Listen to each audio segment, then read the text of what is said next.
Discuss करेंगे tissue culture के बारे में, है ना।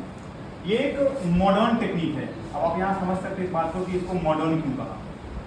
मॉडर्न इसीलिए कहा कि नॉर्मली जो भी हम प्रोपगेशन करते हैं, नंबर ऑफ प्लांट्स प्रोड्यूस करते हैं, चाहे वो एसेक्सुअली हो चाहे वो किसी भी दूसरे मेथड से हो, ठीक, उसका मोटिव सिर्फ एक होता है कि the either of the any parent will able to produce when we are discussing about asexual mode of reproduction. इसको मॉडर्न इसलिए बोला गया कि चूंकि यहाँ हम प्लांट्स का कोई भी पार्ट यूज नहीं कर रहे हैं, ना तो रूट, ना लीफ, ना स्टेम, यहाँ हम टिश्यू यूज कर रहे हैं। मतलब आपको ये पता होना चाहिए कि टिश्यू हम कहाँ से आइसोलेट करेंगे, कैसे आइसोलेट करेंगे, ताकि हम उस टिश्यू से लार्ज नंबर ऑफ प्लांट्स को ग्रो कर सकें। That's why it is called the modern technique of vegetative propagation.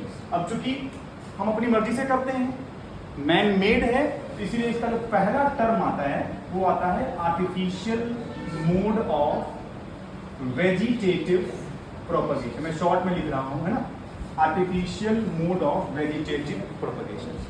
अब जो बच्चे नहीं थे पिछले टर्म में, उनके लिए कि what is vegetative part. Plants में दो पार्ट्स हैं, नॉर्मली कई क्लासिफिकेशन है, तो एक मेन क्लासिफिकेशन में प्लांट्स को दो कैटेगरीज में डिफरेंशिएट किया गया। पहला बोला गया वेजिटेटिव पार्ट और दूसरा बोला गया रिप्रोडक्टिव पार्ट। तो इसको मैं लिख ही दे रहा हूं, वेजिटेटिव पार्ट और दूसरा is reproductive part. Vegetative part में रूट, स्टेम एंड लीव्स, और रिप्रोडक्टिव पार्ट में फ्लावर।